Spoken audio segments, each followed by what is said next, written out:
오늘도 말씀을 통해 우리의 눈이 열리고 마음의 깊은 곳이 밝아지는 시간이 되기를 바랍니다. 오늘 우리가 살펴볼 마태복음 12장은 앞선 장들에서 이어져 온 말씀의 흐름이 어디를 향하고 있었는지를 확인하는 자리입니다.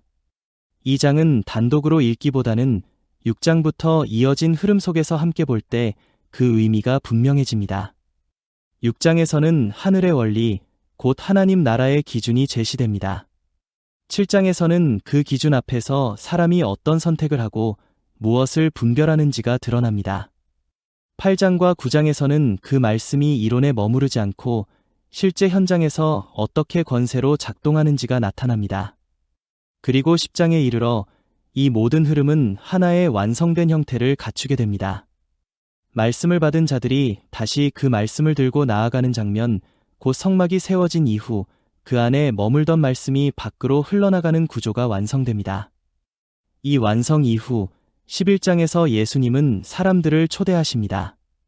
수고하고 무거운 짐 진 자들아 다 내게로 오라는 이 말씀은 단순한 위로나 휴식의 제안이라기보다 이미 앞선 말씀의 흐름 속에서 형성된 질서 안으로 초대하시는 부르심으로 읽을 수 있습니다. 그리고 이 초대의 말씀 다음에 자연스럽게 이어지는 장이 마태복음 12장입니다. 이 12장은 단순히 안식일을 둘러싼 논쟁을 기록한 장이라기보다 성경 전체가 반복해서 질문해온 주제, 곧 하나님께서 어디에 거하시며 무엇을 참된 안식으로 보시는가를 집중적으로 드러내는 장면으로 볼 수 있습니다. 성경에서 말하는 안식은 단순한 휴식의 개념을 넘어 하나님의 뜻과 말씀이 어디에 머무는가라는 질문으로 이어지게 합니다. 이러한 맥락에서 보면 말씀이 머무는 그 자리가 곧 안식으로 이해될 수 있습니다. 따라서 마태복음 12장은 앞선 장들에서 세워지고 작동해온 말씀의 흐름이 이제 어디에 머무는지를 살펴보게 하는 장으로 볼 수 있습니다. 즉, 12장은 앞선 구조의 단순한 연장이라기보다 말씀의 여정이 도달한 한 지점을 비추며 하나님께서 거하실 수 있는 상태가 어떠한 것인지를 드러내는 장면으로 볼 수 있습니다. 이제 우리는 이 12장을 따라가며 안식이 무엇을 의미하는지, 누가 안식에 들어간다고 말할 수 있는지, 그리고 왜 말씀이 머무는 곳이 안식으로 이해되는지를 차분히 살펴보게 될 것입니다. 12장 내용을 살펴보도록 하겠습니다. 안식일에 예수님께서 제자들과 함께 밀밭 사이로 지나가셨습니다. 제자들이 배가 고파 이삭을 잘라 먹자 바리새인들이 이를 보고 안식일에 해서는 안 될 일을 하고 있다고 말했습니다. 예수님은 다윗이 시장할 때 성전의 진설병을 먹었던 일을 말씀하시고 제사장들이 안식일에도 성전에서 일을 하지만 죄가 되지 않는다고 하셨습니다. 그리고 인자가 안식일의 주인이라고 말씀하셨습니다. 예수님은 회당으로 들어가셨고 한쪽 손이 말라있는 사람이 있었습니다. 바리새인들은 예수님을 고발할 이유를 찾기 위해 안식일에 병을 고치는 것이 옳은지 물었습니다. 예수님은 사람은 양보다 귀하다고 말씀하시고 그 사람의 손을 고쳐주셨습니다. 바리새인들은 밖으로 나가 예수님을 어떻게 죽일지 의논했습니다. 예수님은 그곳을 떠나셨고 많은 사람들이 따랐으며 예수님은 그들을 고쳐주시고 자신을 드러내지 말라고 하셨습니다. 그 후 귀신 들려 눈 멀고 말 못하는 사람이 예수님께 데려와졌고 예수님은 그를 고치셨습니다. 무리들은 이 일을 보고 놀라워했으나 바리새인들은 예수님이 바알세불의 힘으로 귀신을 쫓아낸다고 말했습니다.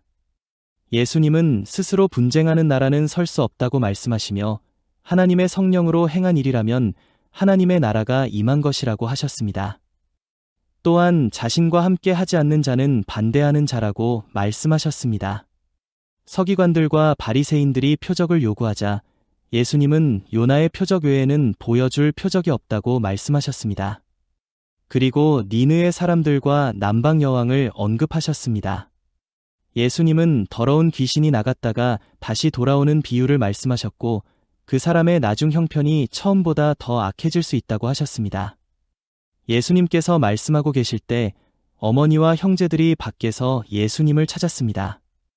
예수님은 하늘에 계신 아버지의 뜻을 행하는 자가 자신의 가족이라고 말씀하셨습니다. 먼저 안식일의 유대적 의미를 알아보겠습니다.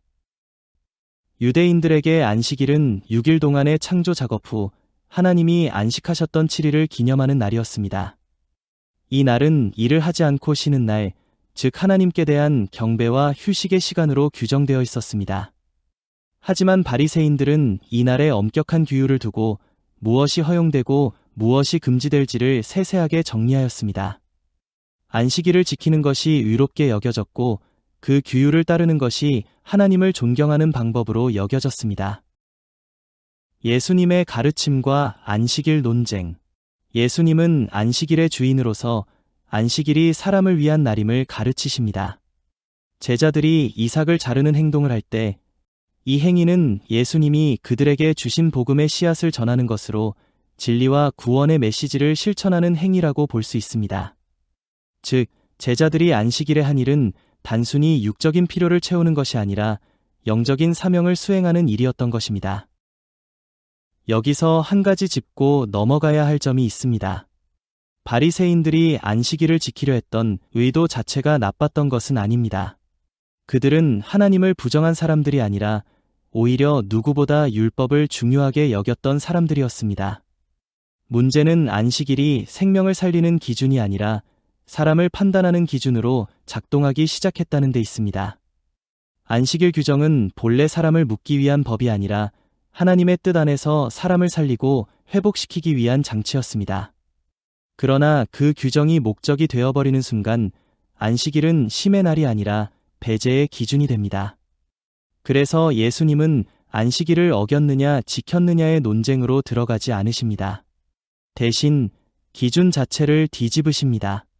안식일의 주인은 인자다. 이 말은 안식일이 규정에 의해 판단되는 날이 아니라 하나님의 뜻이 실제로 작동하고 있는지를 드러내는 날이라는 선언입니다. 이 흐름 속에서 예수님은 다윗의 이야기를 꺼내십니다. 다윗과 진설병의 예시. 예수님은 다윗과 그의 군사들이 시장할 때 성전에서 먹었던 진설병을 예로 드십니다. 이 사건은 율법이 규정한 대로 제사장만 먹을 수 있는 진설병을 다윗이 하나님의 뜻을 이루는 사역을 위해 먹었다는 중요한 의미를 가집니다. 이는 율법의 목적이 사람들을 구속하는 것임을 잘 보여줍니다.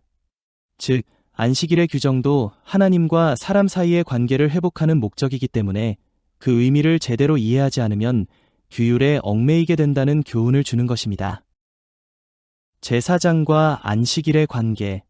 예수님은 제사장이 안식일에도 제사를 드리기 위해 일을 할 수 있는 이유에 대해서도 언급하시며 제사장의 사역이 하나님의 뜻을 이루는 것임을 강조하십니다. 즉, 예수님은 안식일에 제사장이 일을 해도 죄가 되지 않는 이유가 하나님의 뜻을 이루기 위한 일이기 때문이라고 설명하십니다. 이는 하나님의 사역을 수행하는 일이 어떤 법적 규정보다 우선시되어야 한다는 깊은 영적 의미를 전합니다. 손 마른 사람의 상징적 의미. 손이 마른, 말라 비틀어진 사람은 능력의 상실을 의미합니다. 손은 우리의 행동과 일을 담당하는 중요한 신체 부위입니다. 그러므로 손 마른 사람은 어떤 일을 할 수 없고 자신이 해야 할 일을 하지 못하는 상태를 상징합니다. 이러한 사람은 경제적 자립, 사회적 역할, 영적인 활동 모두에서 무능력을 겪고 있을 수 있습니다.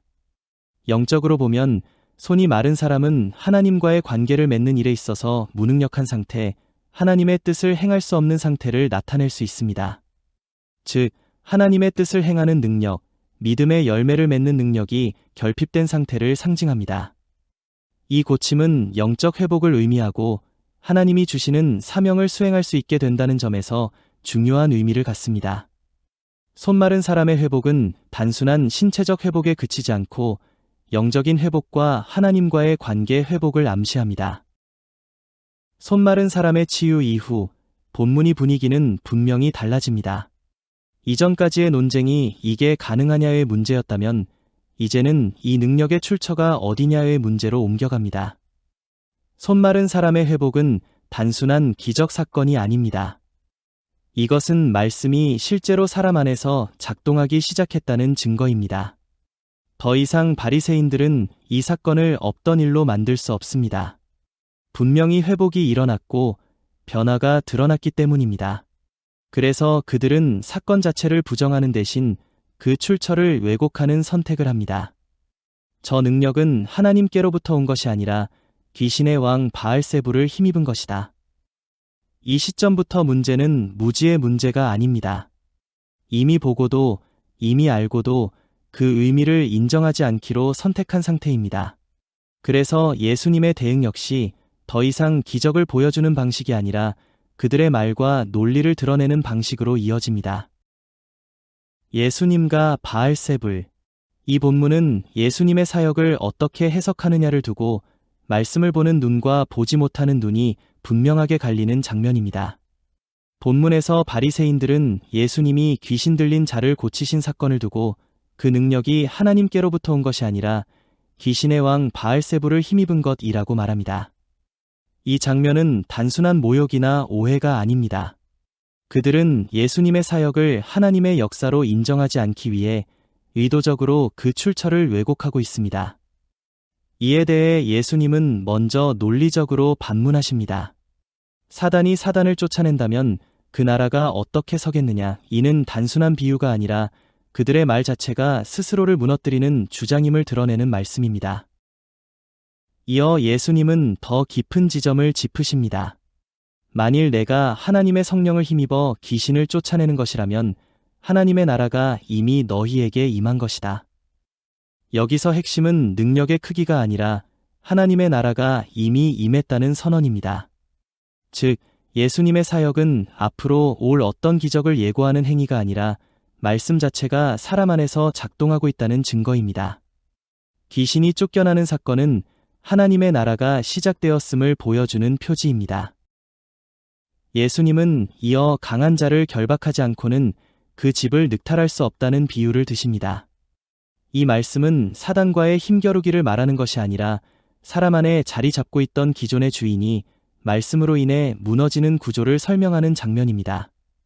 말씀이 들어오기 전에는 그 집은 다른 기준이 지배하고 있었던 것입니다. 이후 예수님은 나와 함께 하지 아니하는 자는 나를 반대하는 자라고 말씀하십니다.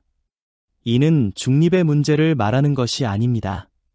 말씀을 모으는 방향에 서 있는가, 아니면 말씀을 흩어지게 하는 방향에 서 있는가에 대한 구분입니다.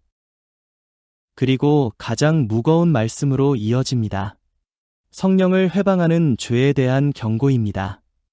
이 말씀은 실수로 잘못 말했다는 차원의 이야기가 아닙니다. 하나님의 역사임을 알고도 끝까지 그것을 부정하는 태도, 말씀이 임할 자리를 스스로 닫아버리는 상태를 가리킵니다. 예수님은 이들의 상태를 나무와 열매의 비유로 설명하십니다. 열매는 숨길 수 없습니다. 마른 마음에 쌓인 것이 밖으로 드러난 결과입니다. 그래서 말은 그 사람의 내적 상태를 증명하는 증거가 됩니다. 이 본문 전체에서 다루는 핵심은 귀신을 쫓아내는 능력 자체가 아닙니다.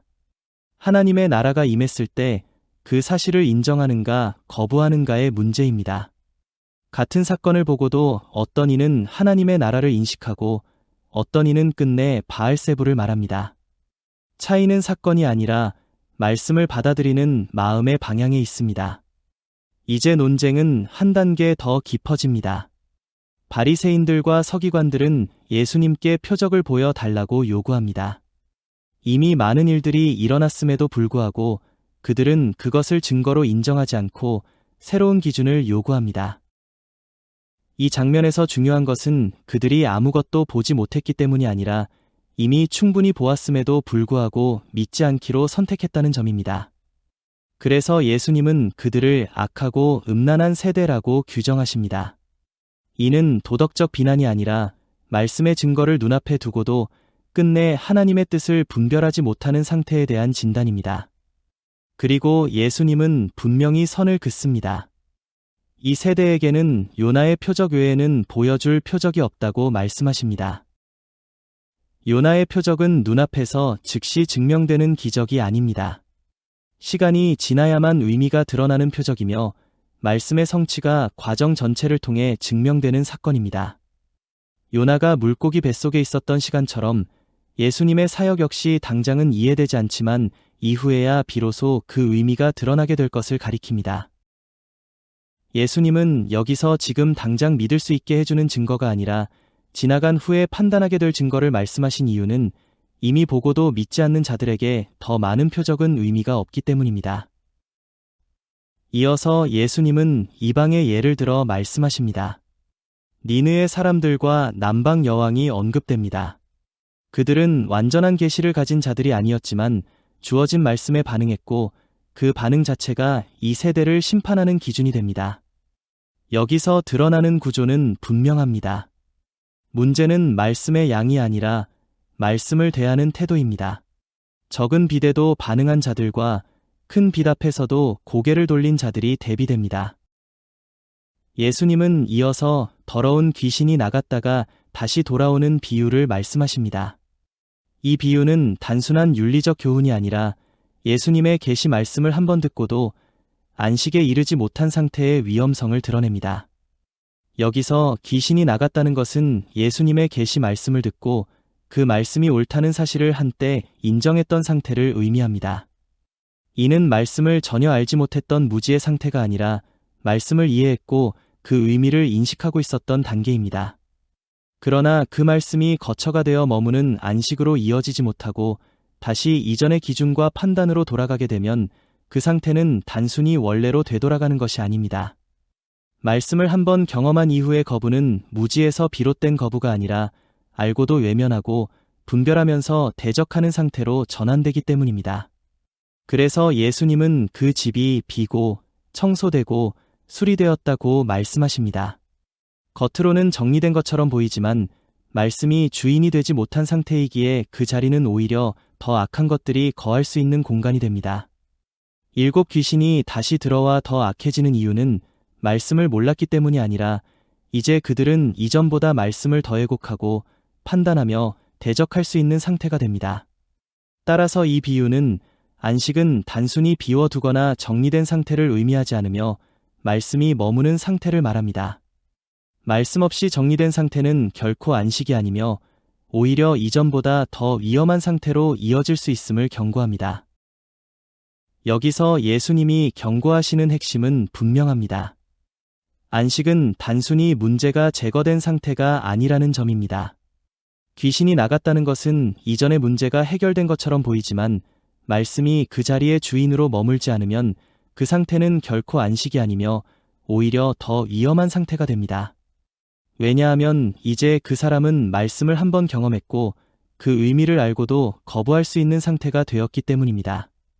그래서 예수님은 안식을 비워두는 상태로 말씀하지 않으시고 말씀이 거하는 상태로 정의하십니다. 말씀 없이 정리된 상태는 안식이 아니라 또 다른 기준이 다시 들어올 준비가 된 공간일 뿐입니다. 마지막으로 예수님은 자신의 가족에 대한 질문을 받으십니다. 그러나 혈연 관계로 대답하지 않으시고 하나님의 뜻을 행하는 자들이 참된 가족이라고 선언하십니다. 이 장면은 안식의 범위를 분명히 합니다. 안식은 장소나 제도, 혈통이나 외적 조건에 있지 않고 하나님의 뜻이 이루어지는 관계 안에 있습니다. 정리하면 이 본문은 표적 논쟁을 다루고 있지만 실제로는 누가 말씀 안에 머무는가, 누가 참된 안식 안에 들어와 있는가를 드러내는 장면입니다. 안식은 요구로 증명되지 않고 말씀에 머무는 자에게서 드러납니다. 그래서 예수님은 보여달라는 요구에 응답하지 않으시고 말씀을 붙드는 자만이 알아보게 될 표적을 남기십니다. 안식일의 진정한 의미. 안식일은 단순히 일을 멈추는 것이 아닙니다. 하나님의 말씀과의 관계가 이루어지는 상태를 의미합니다. 예수님은 안식일에 사람을 고친 사건을 통해 하나님의 뜻을 이루는 일이 안식의 본질임을 보여주셨습니다. 예수님은 자신이 하나님의 말씀으로 오셨고 그 말씀을 통해 사람들의 영적 회복을 이루시는 분이십니다. 율법을 문자적으로 지키기만 한 사람들은 하나님의 뜻을 이해하지 못했습니다. 그들은 안식일 규칙을 지키는 데만 집중했을 뿐 그 안에 담긴 영적 의미를 놓쳤습니다. 예수님은 규정보다 하나님의 뜻을 이루는 일, 단순한 육체적 치유를 넘어 영적인 회복을 이루는 중요한 행위였습니다. 반면 바리새인들은 율법의 규정만을 고집하며 하나님과의 진정한 관계를 놓쳤습니다. 안식은 하나님의 말씀이 사람 안에서 머무는 상태입니다. 하나님의 말씀이 온전히 실현될 때 그 사람은 진정한 안식을 경험하게 됩니다. 예수님은 안식일의 주인으로서 안식의 진정한 의미는 육체적 쉼이 아니라 영적인 회복임을 강조하셨습니다. 율법에 갇힌 자들은 이를 이해하지 못하고 형식적인 규정만을 중요시했기 때문에 예수님이 이루시는 회복과 치유를 제대로 인식할 수 없었습니다. 이렇게 마태복음 12장은 안식일 논쟁으로 시작하지만 결국 안식이 무엇인지에 대한 정의로 마무리됩니다.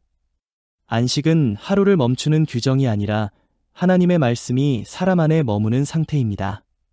말씀이 기준이 되고 더 이상 흔들리지 않는 그 자리가 성경이 말하는 참된 안식입니다.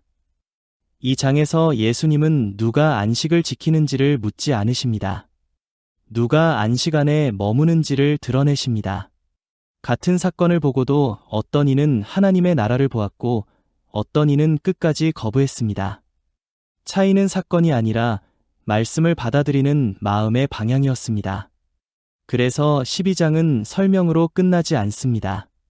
안식의 자리를 보여주고 그 자리에 설 사람과 서지 못할 사람이 이미 갈라진 상태로 끝납니다. 성경은 이 변화를 한순간의 사건으로 말하지 않습니다. 바울은 이를 과정과 완성의 구조로 설명합니다. 갈라디아서 4장. 너희 속에 그리스도의 형상이 이루기까지 다시 너희를 위하여 해산하는 수고를 하노니. 에베소서 4장. 또한 그는 옛 상태에서 새 상태로 옮겨지는 이 변화를 옛 사람을 벗어버리고 하나님을 따라 의와 진리의 거룩함으로 지으심을 받은 새 사람을 입으라. 즉, 안식은 단순히 주어지는 것이 아니라 말씀이 사람 안에서 형상으로 이루어질 때 머무를 수 있는 상태입니다. 그리고 바로 그 다음 예수님의 말씀 방식이 바뀝니다. 이제는 더 이상 드러내어 설명하지 않으시고 비유로 말씀하시기 시작합니다.